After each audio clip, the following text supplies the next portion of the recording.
I think it is important for people to realize that, even a well-qualified person, hopefully like myself, working on a niche site or, an internet marketing project in general runs into issues. Like there are always issues that pop up. There's a lot of things that are outside of our control. So yeah, I'm happy to dig in. You just heard me talking. That was an interview with my friend Dom Wells from Human Proof Designs, the blog, and the Human Proof podcast. And a while back, Dom interviewed me because I sold a site with a partner of mine for $235,000. And in this episode, we go deep into all the issues that we ran into. Dom does a really good job introducing that concept, so I'm not going to repeat it here. Let him sort of introduce everything. Before I send it over to the interview, I will be answering some questions at the end as normal. And one thing I'll point out, and I'll probably point it out a couple of times, is I covered this in I think 12 or 13 part blog series called Project Go White Hat on Niche Site Project. And I got a lot of questions throughout that time period through all those blog posts that I published. So I'm going to answer a few questions from there that you may have as well. I'll put a link in the notes for Project Go White Hat, the blog series, so you could check that out. And you know what? I'll just send it over to Dom right now to get started with the interview. Doug had a project where he partnered up with somebody and they had a grey hat site that was doing very well. It was making a lot of money, but the link profile was grey hat. So that means they used some Web 2.0s, some PBNs, and they wanted to make it white hat, so guest posting and other legitimate links like that, so that they would get a higher earnings multiple when they sold the site sometime in the future. And as usual, Doug's got a ton of insights, some really good tips. But what is interesting about this episode is that we're not actually going to talk about all the great things that happened. We're actually going to talk about all the issues that happened and all the things that Doug and his partner had to overcome when they were actually doing this site. It's something that there aren't a lot of people talking about because, we all like to focus on the great things that have happened, like, oh, how I increased this or how I did that. And what we've done is create another 2-part series where in this first episode that we're on now, Doug's just going to give the overview and he's going to talk about some of the issues that he had to overcome. And then in the next episode, we're going to spend a lot longer diving into all of those things and talking about what Doug actually did. So give this first episode a listen and then wait for the next episode. I'm recording this introduction after we've already recorded the episodes, so I know that there's an immense amount of value in there. Hey, it's Doug. I just wanted to hop in and say that was the intro portion, and now we're heading over to the interview. As we'll soon find out, you've just sold a site for a lot of money, and whereas it could be very easy for us to just focus on how great that is and everything that you did to get that, what you've suggested is we focus on the actual issues that you encountered along the way. And that's a fantastic idea because I just know that there are so many people out there that have these issues and no one really talks about it in the kind of blogosphere.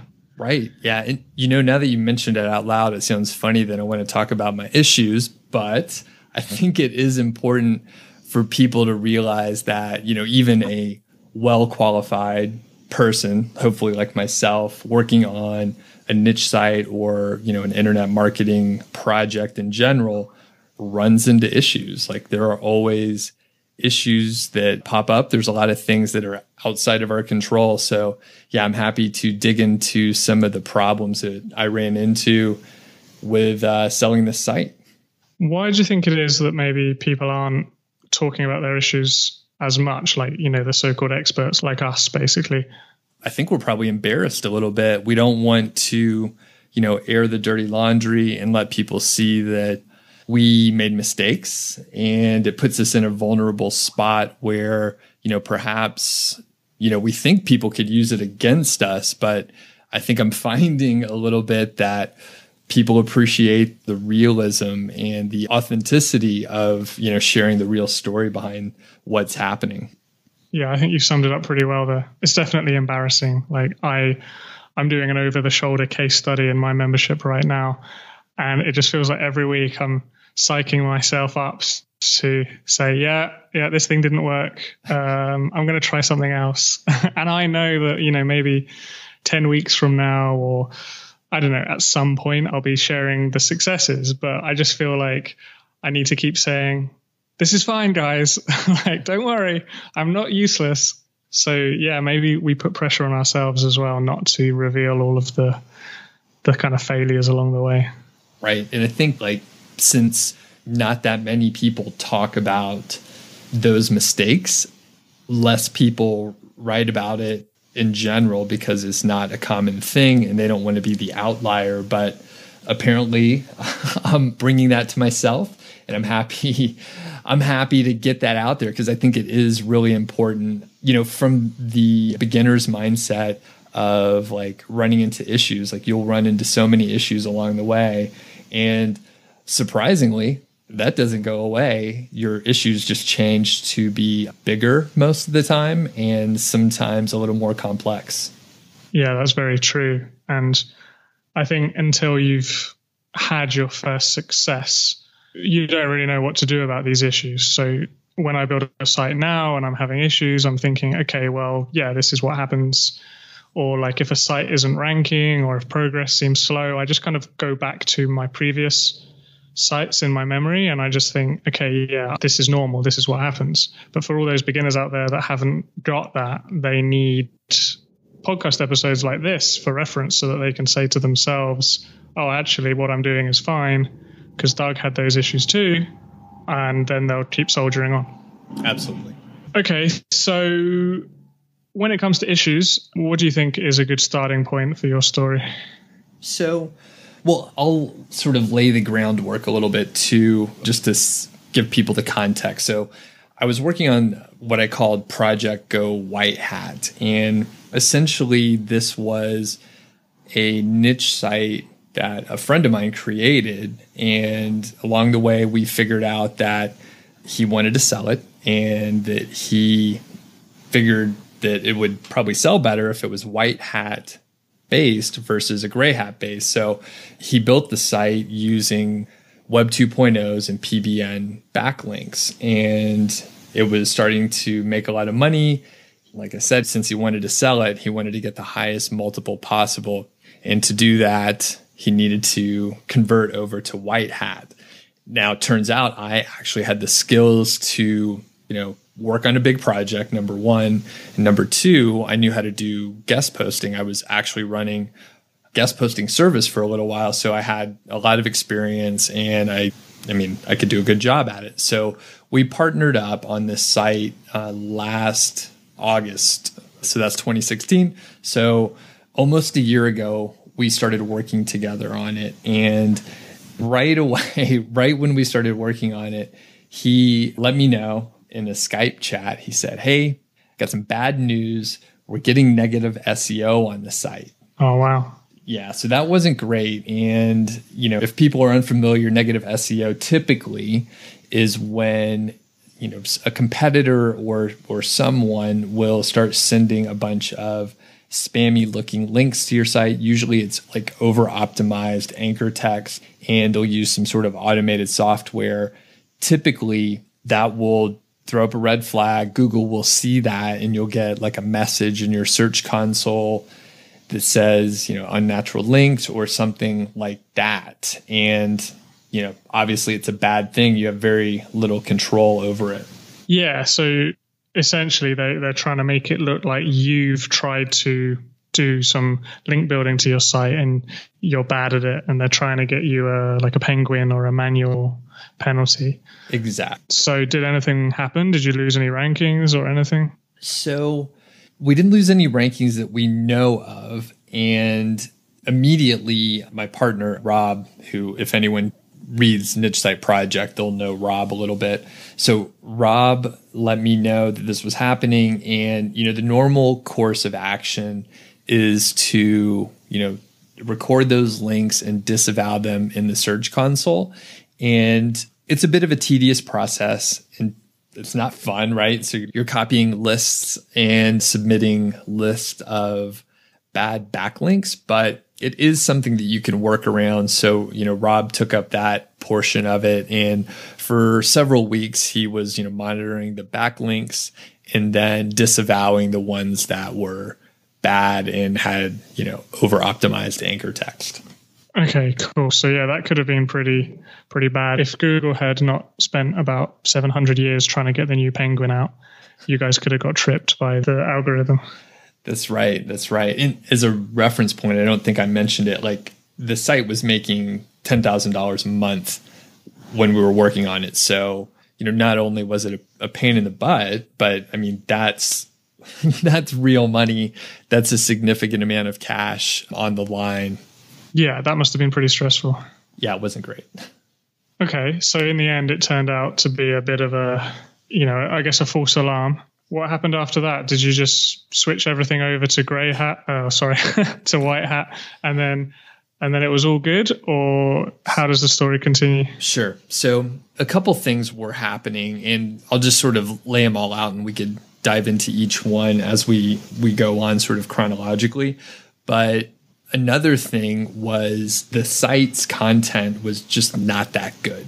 There were a couple issues with it. One, the person that wrote it was a, hired freelance writer.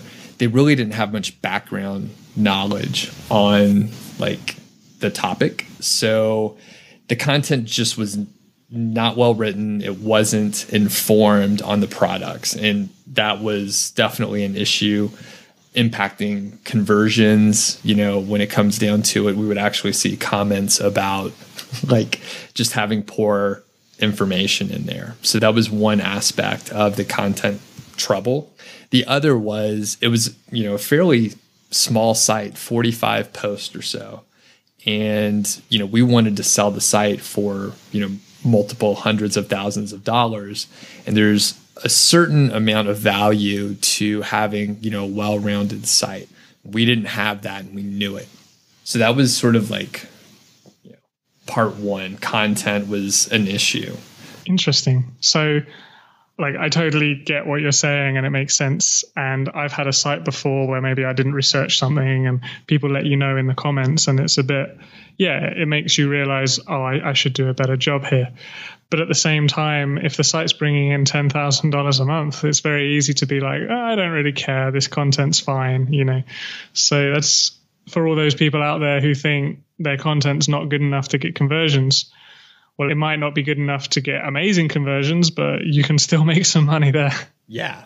It was very enlightening to see that, poor content can actually work pretty well. Maybe people just, they wanted to get off the site and get over to Amazon as fast as possible, which, that's kind of what you want to happen. Yeah, they were like, this is terrible. I'm going to go see what Amazon has to say instead.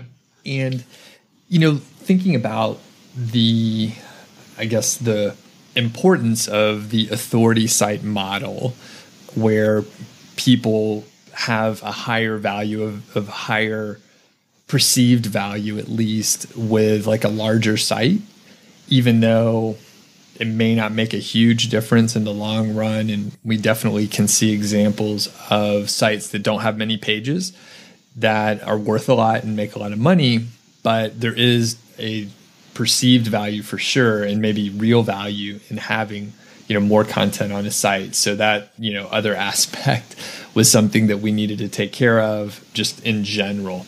Yeah, that's a good point. And I think it depends on the niche as well. Like some niches you just aren't going to cut it with a smaller 20 40 page site, and other niches maybe you can get away with it. Right. So that was issue number one. Issue number two was just the fact that we were, trying to get a bunch of guest posts. And I can share, the actual real numbers of what we were trying to do. So there were about 45 private blog network backlinks going to the site. It's a pretty good number, significant number of them. Additionally, there were, I think a dozen or so Web 2.0 links, from the Hoth specifically. And, those gray hat links did a pretty good job, obviously, like getting the site to rank for a few very key terms. Now, our plan, right, was to just replace those links, the PBN links, specifically with guest post links, the white hat outreach that I was going to do. And we were just going to do a one-for-one. The hard part is there's not many case studies where people take a gray hat site, take those powerful PBN links and replace them with white hat guest posting links. And if people do it, they usually don't take the time to write a case study about it and tell you how they did it. So are you familiar with any other projects out there similar to it? No, I can't think of any. Most people just sell the site and don't worry about it. Yeah, I mean, as well, like, I guess I'm more familiar with taking a site and adding white hat links to it, but actually then removing the gray hat links as well is something that I don't think many people would do. Yeah, so, and that isn't one of the mistakes that I made, I don't think, but I will add our rationale for doing this. So when you sell a site, you get some valuation on it, and it's normally based on a monthly multiple of the income, the profits for the site. And the monthly multiple is typically based on a variety of factors: the age of the site, how long it's been making that current level of money, if there's some seasonality, any other external factors. And another is sort of the risk factor.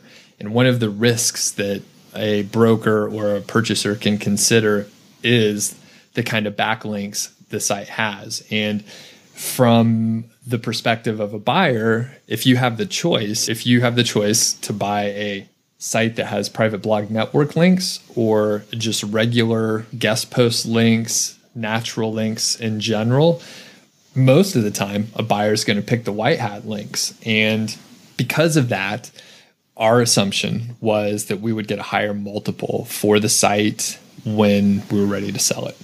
That's why we did it. Yeah, I think that makes sense. And especially when you've got a site that's earning 10,000, because the difference of like a 25 times and a 32 times multiple was a significant amount of money. Right. And we got a 33x multiple to, go ahead and solve that mystery. We did get a 33x multiple, which was great. And, the other factor, which, later our friends at Empire Flippers let us know that if you have those white hat links, you can normally get more interested buyers looking and making offers for your site. And you'll usually get a more favorable type offer where there's more cash up front and that sort of thing versus some sort of seller finance type of a offer, which turns out you see quite a few of those because there's not many people that have, multiple hundreds of thousands of dollars in cash to make a purchase like that. Yeah, I've always wondered how that comes through at the higher end. I've only ever sold a site for 5 figures. So I always like, who are these people that have got like 200 grand to drop on a site? I imagine there, a lot of them are investor group types, but, there are individuals that are, they made a lot of money on, maybe their own sites and they, see the value in, maybe adding to their portfolio and they do have, the cash ready to deploy like that. Yeah, that's definitely a case as well. So for everyone who's listening, we're going to resolve these issues, or we're going to talk about how you resolved them in the next episode. So what other issues did you encounter? There was one other big issue, and this was probably the most stressful and most dramatic of everything. So in February of 2017, we got wind that Amazon was probably going to be changing the commission rate structure. And we thought, hey, it's probably not going to be a really great thing, but hopefully it won't be too bad. And eventually we did get the news, and this is something that people already know. So in March 2017, Amazon changed the commission structure and basically effectively lowered the commission structure for most people. This was, really more of an impact for anyone that was already making money. So if you weren't yet involved in the, Amazon affiliate niche site area, then, it didn't really matter to you. It's just a different game that you're walking into. But if you are already in, it really was a significant hit overall. Yeah, I remember when that happened, there were some people that took a pretty big hit, like going from 11% or 10% down to, 4 in some cases. Right. And, ours went from 8.5 to, 5.5 roughly. So, pretty big hit, about 35% overall. Yeah. Okay. Well, obviously we're going to talk more about that in the next episode, but that must have been a pretty depressing time. Did you think, can we still sell the site now? Or what kind of thoughts were going through your head at the time? Rob and I work pretty well together. We're very pragmatic about these type of issues that came up. And, of course, this was a really tough one because, overnight, the value of the site went down. So, we looked at the overall project, the overall impact, and tried to figure out, what can we do? Is there anything that we can do to try and recover it? And, how do we approach it? What actions are we going to take and how long might it take to recover, some of the earnings? Yeah, I think it's pretty important not to get too emotional about it. I mean, obviously, to some extent, it's impossible to shrug something like that off. But at the end of the day, Amazon made the decision and there wasn't really much we could do about it. I mean, I did see some people in other Facebook groups talking about trying to tweet Jeff Bezos and send emails saying, please don't take away our commissions. And I just kind of felt like, I don't know, I was just like, what are you doing? Right. I mean, the great thing about working online using, Amazon affiliate niche sites is, you have a lot of freedom in what you can do. It's very easy to get started. It's very cheap to get started compared to other businesses that can scale in this way. But the reality is, the SEO side, the Google side, we don't really control. We're at risk in that area. And on the other side, we don't control the affiliate program. So, we're playing by certain rules and we have to respect those rules. And every industry is like that. I mean, if you're in the healthcare industry, some policy changes could, make your job go away. If you work in, banking, there's regulations that you have to follow, and, any industry is like that. So we're not unique, but there are areas that you have to respect that you don't control. Yeah, that's very true. I've actually had, on 2 occasions, I've had a website have the product that it was promoting removed. So, and they weren't even shady products or anything, just for whatever reason. One of them, the vendor was like, I'm doing another project and I can't have any other existing projects, so I'm just taking this one down. And that site was making me $500 a month at the time. It was my first ever successful site. And then the next day it was making nothing. And then I had another site where commissions went from $27 to $3 because they'd restructured stuff and I had to promote different products instead. And again, I was just kind of that sucks, but it's the game we play. And in my mind, and I blogged about it as soon as it happened, I felt that sucks, but I'm still going to build Amazon sites because in my opinion, they're still one of the best networks out there. Not going to make as much from the same amount of clicks as before, but just get more clicks or build more sites or something. Right. My wife told me yesterday that she heard it on the radio, so I assume it's true. Something like half of the money spent online is spent with Amazon, something like that.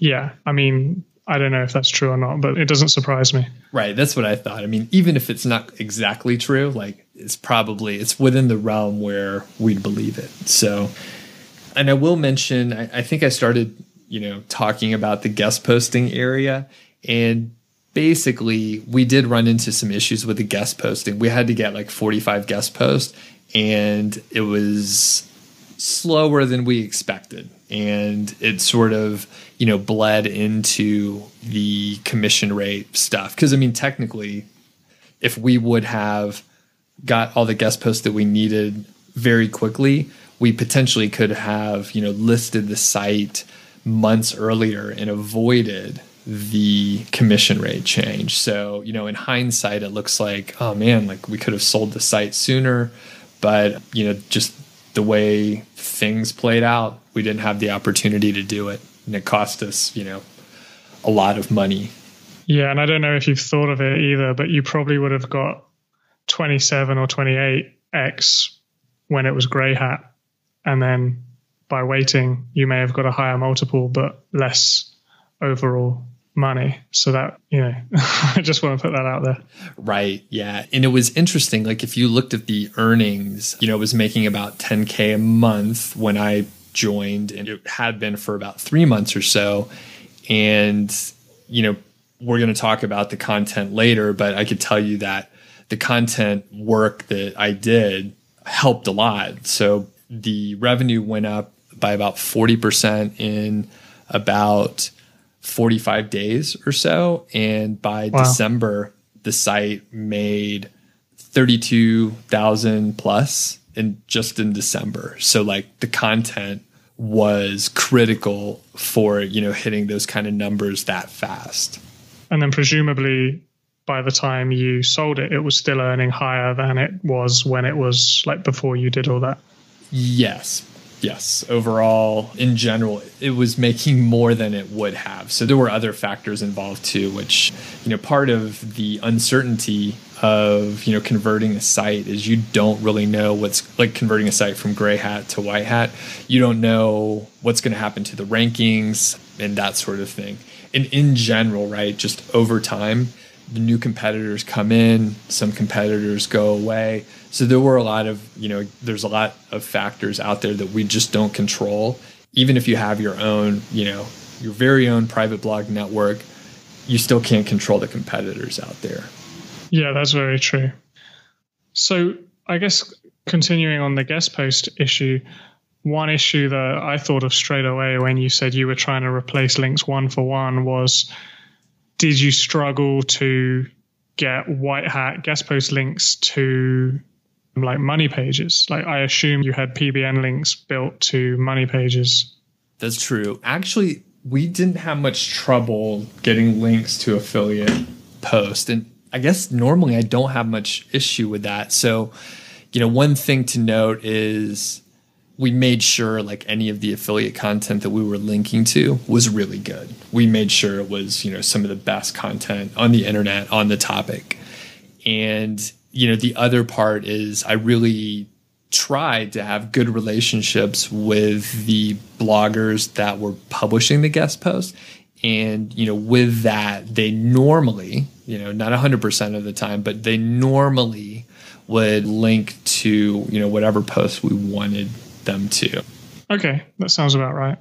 So, what other kind of issues were there? You mentioned that the link building took a lot longer than you expected. So did you have any kind of frustrations with the speed or the lack of progress or anything?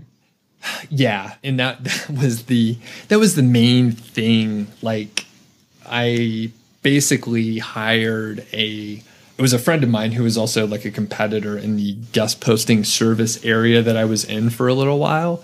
And I knew he needed clients and I had a lot of work that I needed help with. So, I was working with a person who, generally had the same skills as me. And it just, wasn't going as well as it should have. It started really fast. I think we got like the first 10 links within, 3-4 weeks. Something amazing. I was really impressed. And then it just got slower. And I think, part of it is a symptom of the fact that, people are trying to scale the guest posting system that worked, say, 18 months or 2 years ago. So they're, sending out templates that you and I were using a couple years ago, and they're sending them out now in mass, and they're sending them to hundreds of people, and like hundreds of people per week. And it's saturating the internet. And I think, the person that I hired that I was working with, he was using those same methods, and like he failed, unfortunately, to adapt. So, I mean, one skill that I have in my corporate world, I had a team of like 15 people, right? I had one-on-one meetings with them. I coached them. I, helped them solve problems and adapted when things didn't work. I helped them figure out how to solve problems. And, unfortunately, this person I was working with didn't adapt. He wouldn't really take my feedback. He just, would send out more emails, which of course, if you're doing something that doesn't work and you just do it harder, then you just get more frustrated. And, after some period of time, I realized that, he wasn't adapting and growing like I needed him to. And he didn't have much interest in, doing anything else. Yeah, that's really interesting. And that's definitely it's the problem I've encountered when it comes to doing guest posting at scale. And to some extent, it's quite hard to teach somebody to do that. Like, you can do it if it's your site and you're living in the niche. I do it with Human Proof Designs. You do it with Niche Site Project. But when you're trying to hire a VA, it's a lot easier to just say, send this email to 500 people and hope that you get 3 links than it is to say, do proper outreach as it works in its kind of purest form. Right.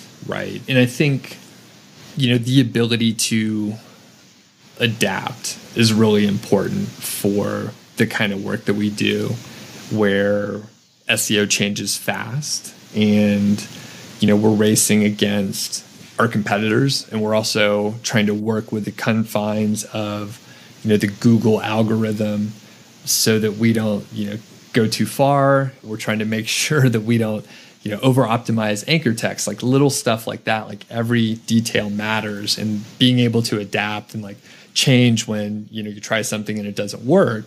Well, that's really important to do. Okay. So I'm assuming you managed to crack it in the end when you ended up adapting and you were able to figure it out. So I'm really looking forward to you sharing that in the next episode, I guess. Yeah. And I'll just make sure I covered everything. So number one, we had content that we were trying to figure out. We were trying to work with, guest posting and how we were actually going to replace all these PBN links with guest posts. And then finally, we had the commission rate change in March of 2017 by Amazon that we had to deal with as well. Yeah. So we got those 3 main things. And I guess to some extent, there's the fact that you weren't even sure if it was going to work as well. And, you've got this kind of feedback loop issue that everybody has with internet marketing. Yeah, it sounds a lot scarier now that we're talking about it.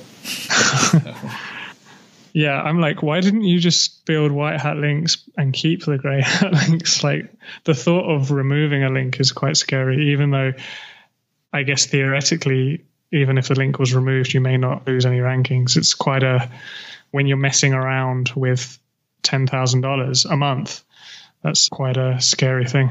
Right. And then it got scarier when we actually, we hit the 32K in December. It got very scary. Yeah. I mean, it was probably quite exciting as well, but yeah, I know what you mean.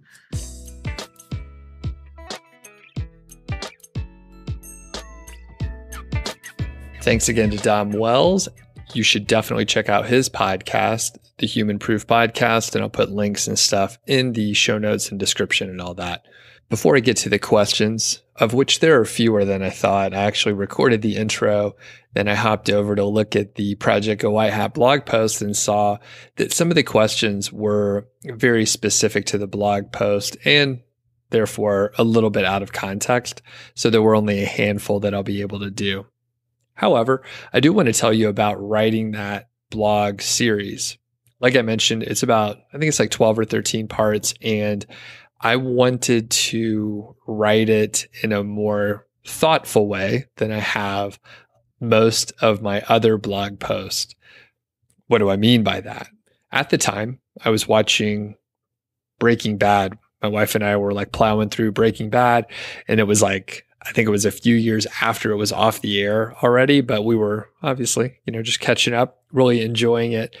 And one thing I noticed with Breaking Bad and a lot of other serialized mini series like that, you have, say, maybe 2 or 3 or 5 conflicts that happen during an episode. Then like 1 or 2 of those issues or conflicts are resolved within that episode, and the rest are open. There's an open loop, and you have to watch the next episode to get any sort of closure or conclusion. And guess what? In the next episode, 3 or 4 new conflicts are introduced and 1 or 2 are resolved. And you just have like a drive to watch the next episode, which is totally makes sense. I mean, we want closure. We want some conclusion. So that is the mindset that I tried to have for this blog series, Project Go White Hat. And if you go and check it out, you go and read it, you'll see that I introduced at the pretty much the beginning of most of the blog post, I introduced some set of issues that we were dealing with, and then I only resolved a few of them. Luckily, I knew how the story was going to end. So that was the other part. A lot of times, I think internet marketers are very guilty of doing a case study, coming up with some concept or an idea, and we are writing the case study as we go. We don't know how it's going to end. We don't know what the conclusion will be, and we don't know if it's going to be good or bad. The danger there is you could be leading a lot of people astray. So if I did a case study and I was like, hey, I'm going to do this, it's going to be fantastic, and then it doesn't work out, and like a few hundred people were following what I was doing and it didn't work out, I just kind of screwed over all those people. And by the way, that's exactly what happened to me a couple times when I first started in my internet marketing journey. I was following some case studies that were written by people who were doing it as they went, and they would make a mistake, and then hundreds of people would make that mistake, and then they would have to, dial it back and hopefully lead the people in the right way. So I didn't want to do that. I wanted to have most of the story done before I started publishing anything. Now, I documented everything ahead of time. Rob and I kept like really good track of what was going on during the whole project, like who was doing what work, the number of guest posts that were landing, the ones that weren't landing, all that stuff. So by the time I started publishing anything, we were like 4 months in. And by the time, I'm trying to remember the exact like publishing schedule, but I tried to really like ramp it up and sort of like launch the blog series versus just sending out a blog post and hoping people were going to check it out. I was like, all right, I'm going to release 2 of them. I'm going to have, a few events around it. So I did some live webinars where I was talking about some of the material as well. So I tried to do a good job like repurposing the blog post, the work that I was doing there, and then putting it into YouTube videos, putting it into webinars, just over and over again. I tried to use that same material again, tell it in different formats. People like to consume information in different ways. That's why I'm doing the podcast, right? So anyway, it was really fun writing that series because I knew how it was going to end. I had my full, actually, I remember sketching this out. I had my full story arc. And then I was like, okay, let's divide these conflicts up and have just different areas that I cover. And it doesn't have to be 100% linear as far as the timeline goes. I could sort of jump ahead or pull certain pieces forward or back depending on where I was in telling the story. So do have a look if you're interested in seeing like how I put that together. And you can see a lot of people actually left comments to that effect where they were really excited to see what was going to happen next because I left people hanging. Okay, let's get over to the questions. This one was left by Ilya, and I'm just going to read it out or do my best to read out loud. So bear with me. It says, "Hey, Doug, thanks for the great update. Are you going to go over how the guest post affected the rankings and how the rankings changed, if they did at all, once the PBN private blog network links were removed?" And Ilya also says, "It's really funny. This post just came as my VA finished Web 2.0 backlinks and moving on to guest post as a means of getting backlinks." So Ilya is saying, now I can steal your system and outrank you. And by the way, that was another part that I did as I was writing these the blog post in the series for Project Go White Hat. I said, we're doing a white hat guest posting campaign. Here are the emails we're sending out. Here's the system we're doing. So further, Ilya says, when you say that you worked for about 15 hours per week, is that you and the 2 outreach assistants combined? If so, that's ridiculously impressive for the number of guest posts, which I think we got, if I'm just remembering off the top of my head, something like 25 or 30 guest posts in something like 6 weeks, something like that. Okay, so those are the main things that Ilya was asking about. And first, he was asking about how the rankings were impacted by removing the PBN links and by adding the guest post. I believe at the time that we were working on the site, backlinks seemed to take a little while to provide their impact, their improvement in rankings. And I think that's continued, by the way. It takes a little while for backlinks to work. So we didn't really see a huge bump in the short term with all those backlinks. I think we saw a bigger improvement when we added content. We added a lot of KGR posts, about 90 of them, if I remember right. We also improved content on a handful of the high traffic pages. So we got even more traffic from that. Over time, I think some of the rankings did improve because of the guest post. At the same time, we were removing the PBN links. So I think we really staggered it. We knew it could be an issue. So we waited to remove PBN links and we planned on doing it in a very slow, methodical way. So we didn't see any major impact to rankings by getting a lot of guest posts or by adding the PBN links. Like I said, it seemed to be mostly around the content improvement that we did. Now, looking back, I would say I would probably either leave some portion of the PBN links or maybe even, on the other side of the coin, I would double the number of guest posts that I got just to make sure that it was really going to replace the PBN links that we had pointing to the site. The other part of the question was around how much time myself and the VAs were spending on doing, outreach and getting the guest post and all that stuff. So yeah, it was about 15 hours a week between all of us. Basically, it was through very high touch outreach. So we spent a lot of time nurturing the relationships before we asked for a guest post. And I think that really works well. In fact, it's the system that we use in 5-Figure Niche Site. And this Project Go White Hat is when I actually, tested it out. And, initially when the first guest posting outreach assistant was working with me, basically we were doing a little bit lower touch. We're sending out a lot more emails. And I was like, all right, we have to do something different. And that's when I pulled in my other, my writers. Basically, I promoted my writers to be outreach assistants. And at that point, I was like, all right, let's flip this on its head. Let's do something different. And the major difference was really spending that time nurturing the relationship versus just asking for a guest post.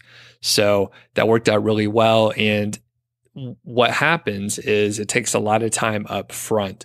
So I think if I remember right, it was 3 or 4 weeks. We basically got no guest posts. It was 3 or 4 weeks of ramp up period while we were building all the relationships. And then in the last few weeks, we got most of the backlinks really quickly because we put in all that time up front.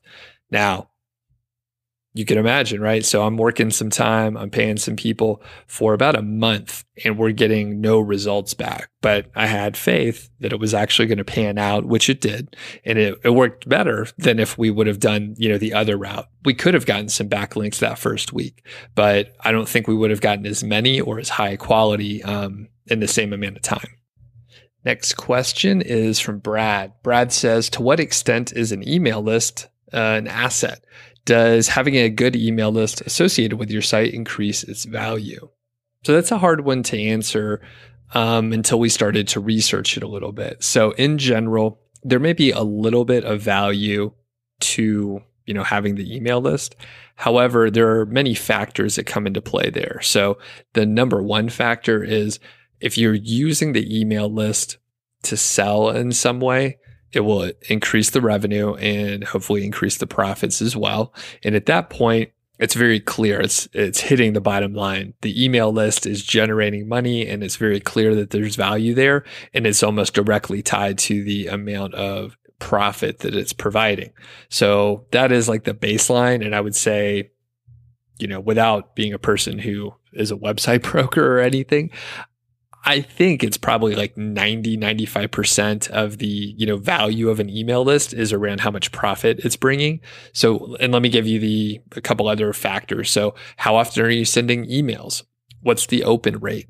Are people engaged or not? So if you have an email list of, say, 100,000 people, which is a lot, right? So if you have an email list of 100,000 people, but your open rates are like, 0.2% and you don't really send out many emails, it's not really valuable at all. And based on the metrics that I just made up there, you can imagine that there's not much profit coming directly from the email list. So not much value there. It's just a list that is basically worthless. However, let's say you have an email list of 2,000 people, much smaller, much smaller, and it's very engaged. You have a 50% open rate. You're making, very clearly, you can see that you're selling some affiliate products through your email list, and you're able to, see that you're bringing in, an extra $1,000 a month or something. At that point, well, that's pretty valuable. That is worth the $1,000 per month, of course. And then if someone happens to be an email specialist, they may see it as even more valuable. They may be thinking, well, I can grow that email list even bigger. And even if it doesn't hold up to the same profit level per subscriber, it can still be very valuable. So overall, just to sort of tighten the bow here, my answer to Brad is an email list is valuable when it contributes to the bottom line. If it doesn't contribute to the bottom line, then it doesn't really matter all that much. All right. If you heard some barking in the background, that was my wife sending me a text message, and sometimes that bleeds through from my pocket. So sorry about that. Moving on to the last question for today. This is from James. James says this: I know the guys at Empire Flippers said that having a white hat site improves the value, but if you keep the PBN links in place and the earnings were at previous levels, what would the valuation be? I would have thought that you would have gotten a slightly smaller multiple, but a higher overall sale price. So this is a really good point from James. And I think it's really impossible to answer that, since we did a certain thing, and they're usually for any site, even if we had the data, we would not know all the variables in play. So the other, this has been a couple years ago, right? So at this point, I'm a little bit further away from it, and I have a little bit more perspective, much more perspective than when I was in the trenches doing this stuff, day in and day out and waiting for the offers and all that stuff. But I would say if we would have kept the PBN links, or at least a portion of them, we potentially, maybe, I'm just speculating here, we maybe would have had higher rankings, more traffic, and thus a higher, profit level each month. And maybe the slightly smaller multiple wouldn't have been an issue at all, because we maybe would have been making more money. And there were a few people that made that point, whereas it was just like, hey, why don't we go ahead and just keep those links and see how we can do. And there's just multiple schools of thought. I mean, some people are just very, they're like religious about like using PBNs or not using PBNs. Some people, look at it as a game, and other folks, have it, another perspective on it. No one's necessarily right or wrong. It's just the rules of the game that we're all playing. And some people, they're using some flexible rules, and some other folks are trying to follow the rules exactly as Google lays out in the Webmaster Guidelines. So this is a great question. I don't know the answer to it, but at the end of the day, at the end of today, now that I have the perspective, like I said, I maybe would have thought, hey, why don't we keep some percentage of the PBN links in place, blah, blah, blah. So, and the other part of it is Rob and I looked at this project as we want to accomplish this, we want to sell it, and we want to see what happens.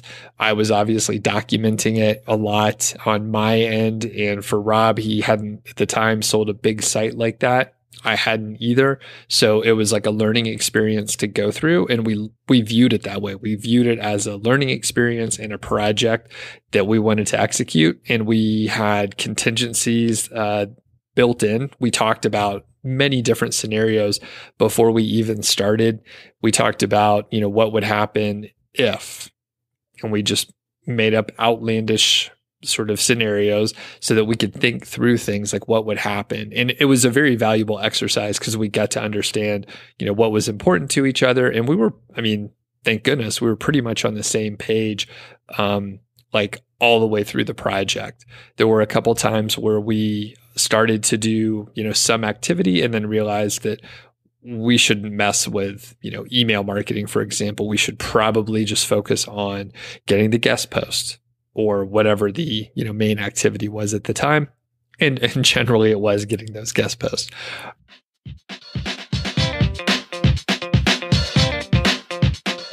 All right, be sure to check out the next episode, part 2 of Project Go White Hat. Again, Dom Wells from Human Proof Designs interviewed me, and that is coming out for the next episode. Thanks a lot. If you're new to the podcast, thanks for listening. Be sure to subscribe. Listen to a few more episodes, see if you're into it, but subscribe. That'll be awesome. And I highly encourage you to leave a review on iTunes or whatever you listen to podcasts on. Leave a review, tell your friends about it, share it on Facebook or something. Hopefully this story was engaging for you, and there's more to come.